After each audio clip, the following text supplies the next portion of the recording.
Okay, so sometimes there is an issue with those side buttons and you need to reset up them. So to reset up them, you go all settings, then you go settings, you go factory.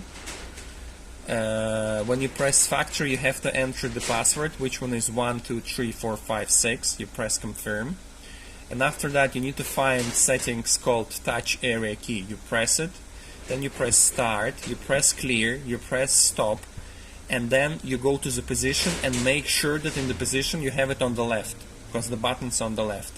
And now you can reset up them. So you press start, you press over here to reserve, you choose the function plus volume and you press it plus over here. Then you press again another reverse, you press minus and you reserve it for the minus. Then again reverse, reserve for a back button, you press back button over here. Then you press reserve for the home, you press home, then you press here, you press power, and that's it. You press stop, that's it. It's all saved. Now they all working.